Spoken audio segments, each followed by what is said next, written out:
John Constantine, a Hellblazer podcast.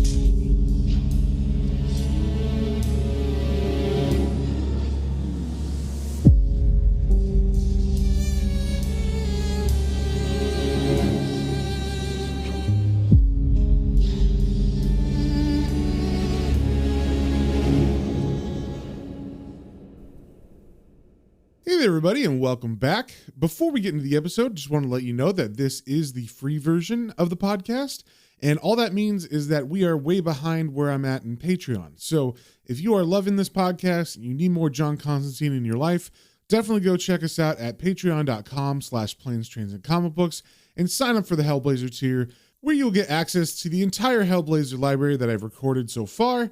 And also you'll get access to the exclusive episodes of the Planes, Trains, and Comic Books main podcast.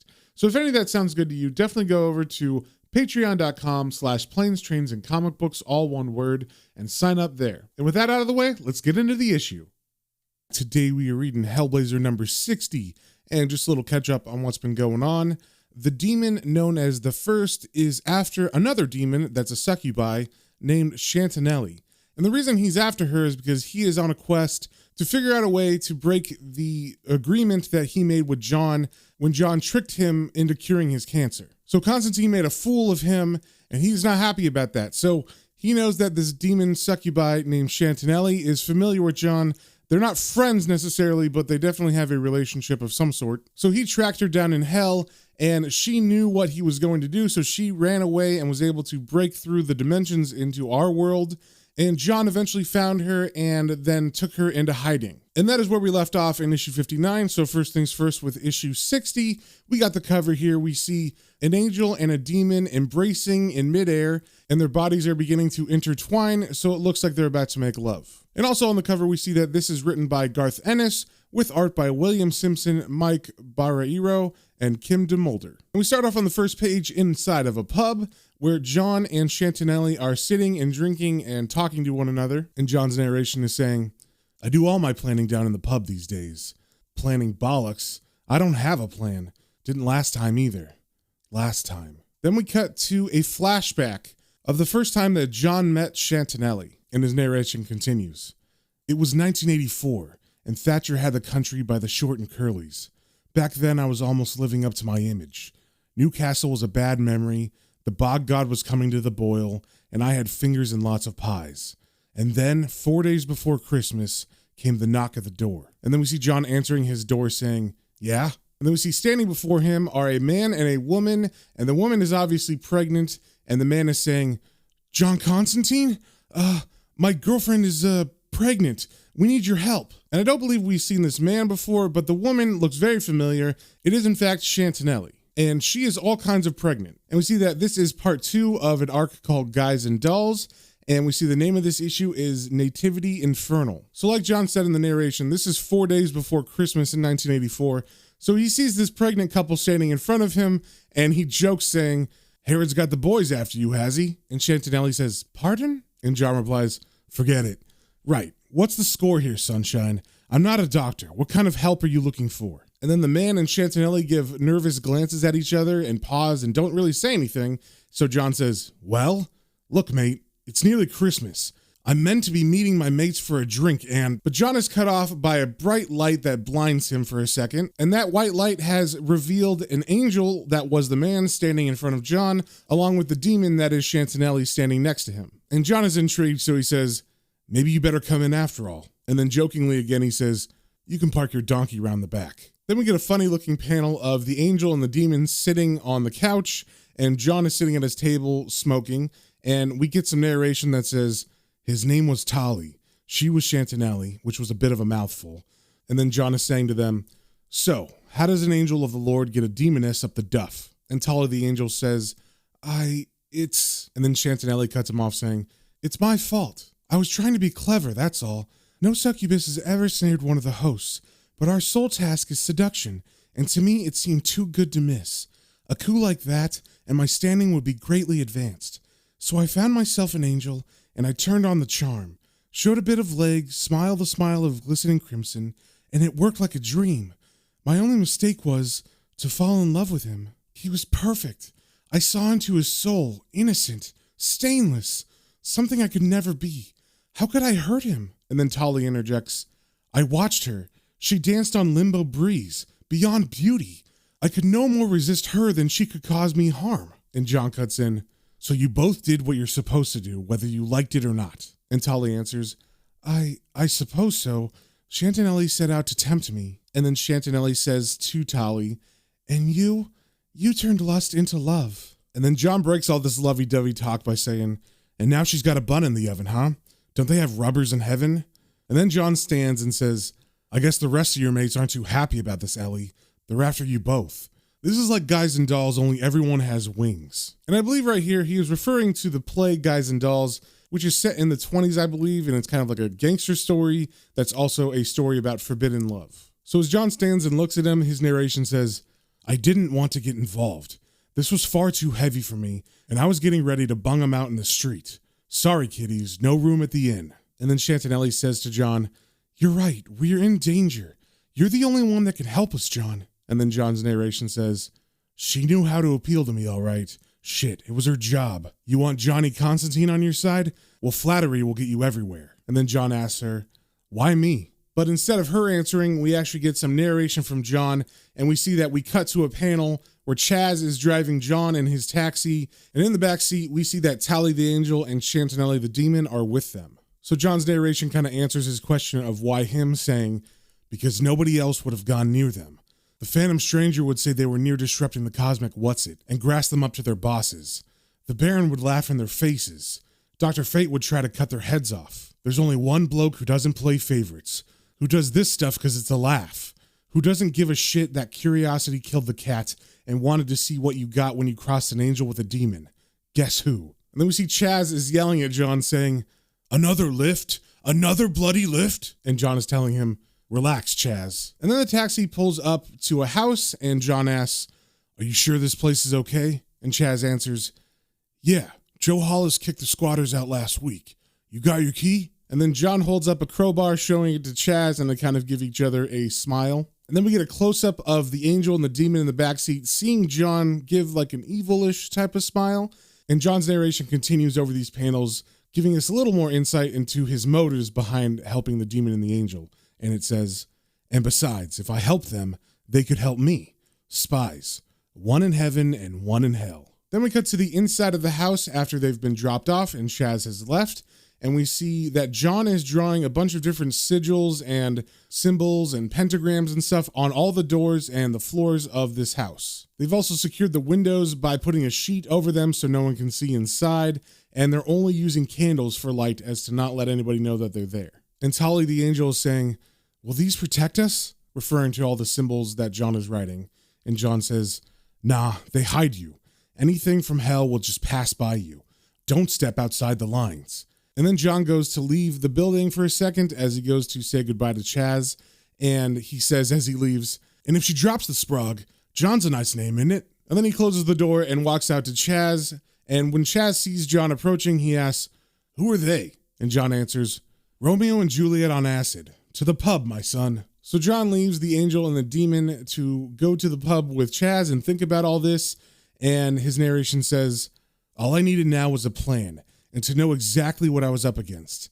The second bit was easy. I went to hell. And John is talking metaphorically because he doesn't actually go to hell.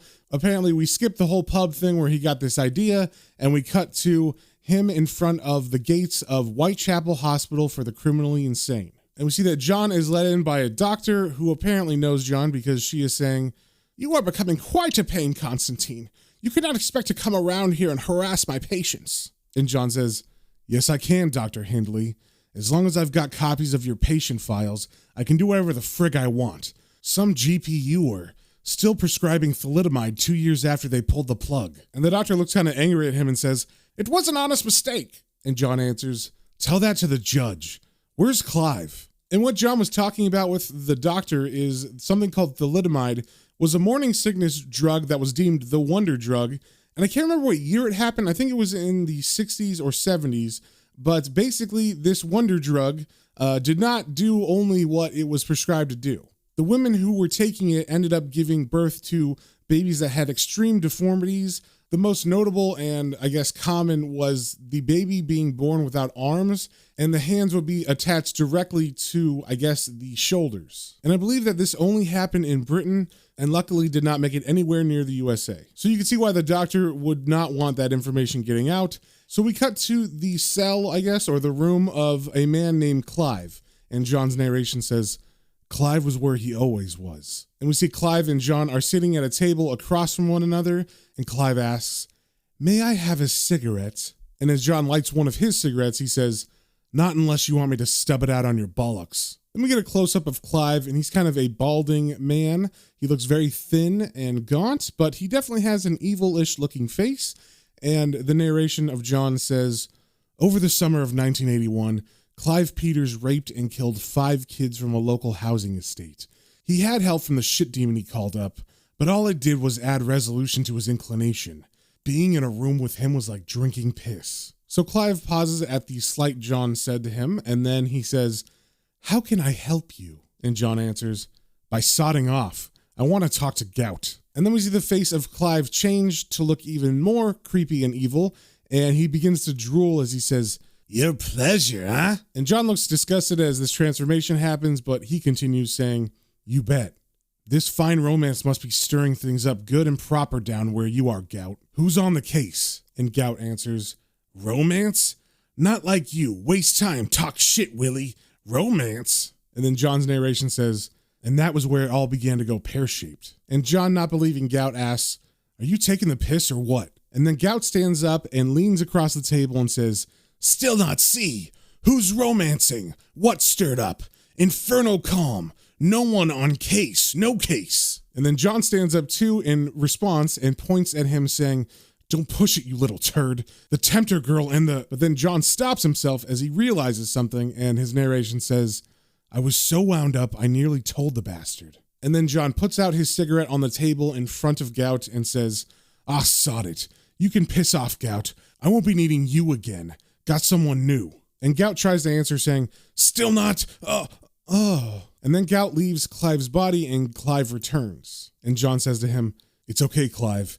Here, I've changed my mind. Have one." And he hands out his cigarettes to Clive, and Clive takes one saying, "Gracious me, you're very kind. May I have a light?" And then John lights himself his own cigarette and says, "No." And then he leaves Clive's room. So John goes back to the house. They don't really show how he gets there, but as he's walking up to the house, he sees that the door is off its hinges, and John's narration says, "Marvelous thing, hindsight. It's like watching a movie you've seen before when some bloke's walking down a spooky tunnel or the teenagers are breaking into the haunted house. No, you Burks, don't go in. Run. Can't you see? It's so freaking obvious." And once John sees the door, he runs towards it, and his narration says, "But it wasn't. It just didn't make sense. Gout didn't know. Hell hadn't woken up. So who did that leave?" And as John is running into the house, he hears screams saying, "Ah! Ah!" And as he comes into the room that the angel Tali and Chantinelle the demon are in, he sees that she is giving birth. And Tali says to John, "She's going. It's her time, and I don't know what to do." And as John walks in, he says, Her what?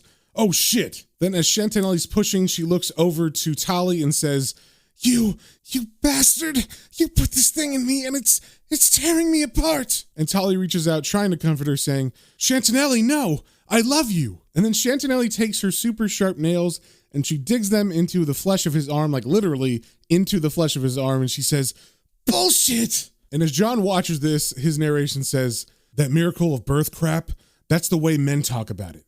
Cheryl once told me it's like shitting a football, and I don't know what to do either.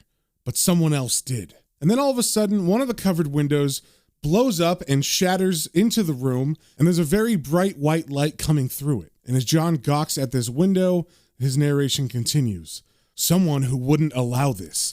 Not hell. They don't know." And then as John goes up to the window, he looks out and he sees 7 figures cloaked in white, and we don't see their faces, but we see their hands clasped in front of them like they're monks or something. And they all have a bright yellow aura surrounding them. And they don't say anything. They just look up at Tali, and as Tali sees them, all of a sudden he is engulfed in flames, and we see a fiery sword stabbing him in the face. And then in front of Chantinelle, as she's giving birth, his body is eaten up entirely by the flames, and she yells out, Tali! But then her contractions start again, and she has to focus on that. So the people in the white robes go into the room, and John huddles in a corner as they surround Chantinelle as she's giving birth, not doing anything. They're just letting her give birth on her own. And John's narration says, in the end, she went through it alone. They watched. All of them. The Angel of Mercy, too. They watched. So if you hadn't guessed, these cloaked figures are other angels, I guess, different angels, one of them being the Angel of Mercy, but that is the only one that they name. So John is sitting in the corner and he's holding his head in his hands and he's sweating profusely, and the narration continues. I've heard things. I've heard the banshee, a burning seraph's howl, hell's teeth crunching shut on an innocent soul. I've had the devil hissing in my ear, but that was the birth scream of something that wasn't meant to be. That's the one scarred across my soul. Whatever it was, they took it away. I pray to God they killed it, but I hope it's still alive. Then we get a panel of the room in shambles as Chantinelle lays on the couch after her birth. And she looks to be passed out, or at least resting after that traumatic experience, and there's a sheet covering her body, and the whole lower half of it is soaked in blood. And John is just sitting there rubbing his head like he's got a really bad migraine or something. It seems like the angels were able to do something to John's mind to make him run away in fear and stay there while this whole ceremony was going on. And when they left, it's kind of like he's coming off a drug or something. Then we cut back all the way to the bar. If you remember, that's where John and Chantinelle were talking and where we recounted this whole experience. So they stand up to leave, and John's narration says, a lot of water under the bridge since then. Thatcher's whelp is in charge of us now, but he still spreads his cheeks for the Yanks. The 80s died, I beat the devil, Ellie made it home and no one had missed her. With the masking signals I'd drawn in the pentacle, she got off scot-free. That's the one she owes me for. Makes me feel like shit, but what can you do? And one thing that's interesting is as Chantinelle is walking out, every man that she passes looks at her. And it's not just because they're creepy guys, I think, it's because she is a succubus, and she just has this aura that attracts men or possibly all people to her. So as they walk out of the bar, Chantinelle says, John, if you get the devil off my back, what then? What are you going to want to do to me? And then she gets closer to him and kind of starts to flirt with him, and she says, or rather, what would you like to try? And John doesn't fall for it. He just kind of looks at her and laughs and says, well, you must be really desperate to try shit like that with me, love. And then they walk away into the night, and as they do, John's narration says, God knows what she'd try if she knew what I was thinking. There's this idea I've got. One of those mad little ones that stew in your head and dare you to try them. There's a war coming, me and him. It's a long way off, might not be for years, but it's coming, and I have to be ready. Then we cut to hell, and we see the first is leaning against the railing of a hellish-looking balcony. And by that, I mean there's like bones and skulls and spikes and stuff on this railing. And he's saying to someone we can't see, how does it feel? Any thoughts? And then the first says a quote back to the person he's talking to saying, I don't care what he says. He may strut through hell like a painted king. He may swear vengeance till he's blue in the face. But Constantine will be Nergal's prize. And then he says sarcastically to the person he's talking to, walls have ears, literally. This is my hell now. I don't get bored. I don't forget. I know what happens here, and that's my power. So tell me, Nergal, how does it feel to be mortal again? Then we cut to the person he's talking to, and we see it is a young man who is hanging by a noose from his neck, and his right forearm is torn off, leaving the upper half of his arm a bloody stump. So if you didn't catch what the first said, this human that is here is actually the original form, the human form of the demon Nergal. And we know the demon Nergal from the very beginning issues of Hellblazer. He was one of John's earliest foes, and he was possibly the first demon we've seen John trick and kind of mess with. But the first has depowered him here in this situation by turning him human. So the first continues to talk to Nergal saying, you were such a keen little crimson mind when you first came here. They burnt you as a witch's boy, didn't they? When they found out how you played with their children? It took you 10,000 years to become a demon, Nergal. I reversed that in an instant. So don't despair. You'll be able to start all over again. And then we get a close-up of the human Nergal's face looking extra anguished through the pain as he hears the first say that to him. And then the first stands up and begins to walk down the stairs of this castle that he's in, and the narration says, but all his pleasures are hollow these days. There's a memory that tortures him and turns the good times bad, of a tormentor who laughs in his face, pisses in his pride. And then the first stares into some kind of cloud of blackness that's swirling in front of him, and he says, "You are my enemy, Constantine, my adversary, my devil." And we see an image appear behind him, and it's just like in his mind, I'm assuming, but it's a great panel of John giving him the finger and kind of smiling smugly. And that is the end of the issue. So if you guys have any comments, questions, or suggestions, you can email me at planes, trains, and comic books, all one word, @gmail.com, and we will see you on the next one.